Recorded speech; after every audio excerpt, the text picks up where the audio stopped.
Hi friends, இந்த வீடியோவில் நாம் எதை பற்றி பார்க்க போகிறோம்னா ஆஹா கல்யாண சீரியல் ரிவ்யூ பற்றி தான் இந்த வீடியோவில் பார்க்க போகிறோம். அதுக்கு முன்னாடி நம்ம சேனலை சப்ஸ்கிரைப் பண்ணாதவங்க கீழே இருக்கிற சப்ஸ்கிரைப் பட்டனை கிளிக் பண்ணிவிட்டு பக்கத்தில் இருக்கிற பெல் பட்டனையும் கிளிக் பண்ணிடுங்க. சரி வாங்க வீடியோக்குள்ளே போகலாம். அனாமிகா திட்டம் போட்டு மகா கிட்ட வந்து எல்லார் முன்னாடியும் நின்று சாரி கேட்குறாங்க. இது கிட்ட காயத்ரி வந்து பார்த்தீங்களா, என் மருமகளுக்கு எவ்வளோ பெரிய மனசு, எப்படிலாம் வந்து சாரி கேட்குறேன் அப்படின்னதும் அப்படின்னு பார்த்து சூர்யா வந்து எல்லார் முன்னாடியே சொல்லிட்டு இருக்காங்க. இங்க பாருங்க, இனிமேல் மகா வந்து விஜய் அனாமிகா விஷயத்துல தலையிட மாட்டா. அதே மாதிரி நீங்களும் எதுவும் பேசவும் தேவையில்லை, கேட்கவும் தேவையில்லை அப்படின்னு சொன்னதும் எல்லாரும் அதிர்ச்சி ஆறாங்க. சூர்யா, ஏப்பா இப்படிலாம் பேசுற? இல்லம்மா, மகா மேல பழைய பாவம் வந்தது விஜய் விஷயத்துல தலையிட்டதால தான். இனி எந்த விஷயத்திலையும் நம்ம மகா வந்து தலையிட மாட்டா அப்படின்னதும் எல்லாருமே அதிர்ச்சி ஆறாங்க. இந்த பக்கம் பார்த்தோம்னா அனாமிகா ரூம்ல போய் அவங்க அம்மாவுக்கு ஃபோன் போட்டு வீட்டுல நடந்த எல்லா விஷயத்தையும் சொல்றாங்க. இதுக்கிட்ட அனாமிகா அம்மா, ஓஹோ இவ்வளவு நடந்திருக்கா, ஆனா ஒண்ணு மட்டும் நல்லா புரியுதுமா, அந்த மகாவும் சூர்யாவும் இப்ப வரைக்கும் சேர்ந்து வாழவே இல்லைம்மா. விஜய் தான் என்கிட்ட சொன்னாரு, கண்டிப்பா இவங்க ரெண்டு பேருக்கு இடையில ஏதோ ஒரு பிரச்சனை இருக்குமா, அந்த பிரச்சனையை மட்டும் நாம கண்டுபிடிச்சோம்னா உதி பெருசாக்கி இன்னும் அந்த மகாவை நிம்மதியா இல்லாம பண்ணிடலாம் அப்படின்னது. சூப்பர்டி, ஆனா எனக்கு என்ன பண்றது புரியலையே அப்படின்னு அனாமிகா சொன்னதும் உடனே அவங்க அம்மா வந்து, சரி நாளைக்கு காலையிலேயே நான் உன்னை பார்க்க வர சாக்குல அந்த வீட்டுக்கு வரேன், அது என்ன இதுன்னு கண்டுபிடிச்சிடலாம் அப்படின்னு சொல்லிட்டு அனாமிகா அம்மா போனை வச்சிடுறாங்க. மறுநாள் காலையில அனாமிகா அம்மாவும் அப்பாவும் அவங்க வீட்டுக்கு வந்ததும் அனாமிகா சந்தோஷப்பட்டு அவங்க கூட ஹக் பண்ணி சந்தோஷப்படுறாங்க. இந்த பக்கம் எல்லாரும் கொள்ள இருக்கும் போது மகா வந்து எல்லாருக்கும் காஃபி போட்டு கொடுக்குறாங்க. ஸோ எல்லாரும் சந்தோஷமா குடிக்கிறாங்க.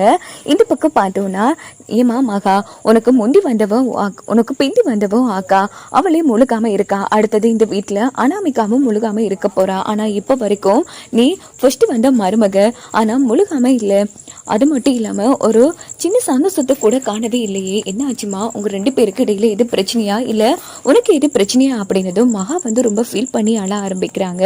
இந்த பக்கம் இதை கேட்டு நம்ம மகாவோட அத்தை வந்து, போதும் நிறுத்துங்க, இங்க பாருங்க என்னங்க பேசிட்டு இருக்கீங்க, ஆமா உங்க பொண்ணை பார்க்க வந்துமா, பேசணுமா போனமான்னு இருக்கணும், எதுக்கு தேவையில்லாம என் மருமக மக விஷயத்துல தலையிடுறீங்க அப்படின்னு டென்ஷன் ஆயிட்டு அங்கால அவங்க போனதும் நேரம் நம்ம காய்த்திரி போய், என்னக்கா இது, இப்படி உங்க பசங்க ஏன் பசங்கன்னு பிரிச்சு பேசிட்டு இருக்கீங்க, என்னக்கா இதெல்லாம், இங்க பாரு அவங்க உனக்கு வேணும்னா சம்மந்தியா இருக்கலாம், ஆனா எனக்கு அப்படின்னு இருக்கும்போது சொல்லுங்கக்கா சொல்லுங்க, இப்போலாம் நீங்க மகாவை உங்க மருமகளா ஏத்துக்க ஆரம்பிச்சிட்டீங்கக்கா, அதான் இப்படி எல்லாம் பேசிட்டு இருக்கீங்க, ஏக்கா இப்படி எல்லாம் பேசுறீங்க, எனக்கு ரொம்ப கஷ்டமா இருக்கு தெரியுமா, உங்க பசங்களை என் பசங்களா பார்த்தேன், ஆனா நீங்க என் பசங்களை உங்க பசங்களாவே நினைக்கலன்னு இந்த விஷயத்திலே தெரிஞ்சிருச்சுக்கா, அவங்க அப்படி என்ன தப்பு பேசிட்டாங்க, இங்க பாரு தேவையில்லாம அவங்க மகாவை அசிங்கப்படுத்துறது கிட்டத்தட்ட என் பிள்ளைய அசிங்கப்படுத்துற மாதிரி, இனி அதெல்லாம் பேச வேணாம் சொல்லு அப்படின்னு அவங்க நம்ம மகாவோட அத்தை வந்து டென்ஷன் ஆகுறாங்க.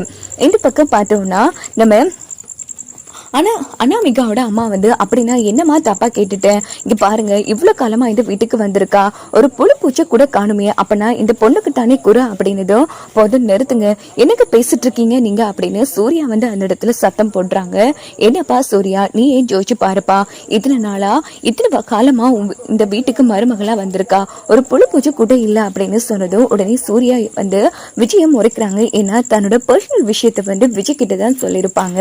அப்ப நம்ம விஜய் வந்து அனாமிகாவை முறைக்கிறாங்க. ஏண்டி உங்ககிட்ட ஒரு விஷயத்த நம்பி சொன்னா இப்படித்தான் பண்ணுவியா அப்படின்னு கேட்டதும் அனாமிகாவும், எங்க நீங்க இப்படி சொன்னா நான் அதை மூடி மறைச்சிடணுமா, அவங்க வாழ்க்கையில என்ன பிரச்சனை ஏது பிரச்சனைன்னு கண்டுபிடிச்சு அவங்கள நாம நல்லபடியா வாழ வைக்க வேணாமா, அது மட்டும் கிடையாது, நம்ம ரெண்டு பேரும் சேர்றதுக்கு காரணமே அவங்க தான், அப்படிப்பட்டவங்க வாழ்க்கை நம்ம கண்ணு முன்னாடி கெட்டு போறத பார்த்துட்டு எப்படிங்க என்னால சும்மா இருக்க முடியும் அப்படின்னு அந்த இடத்துல அனாமிகா வந்து பிளேட்டை மாத்தி போடுவாங்க.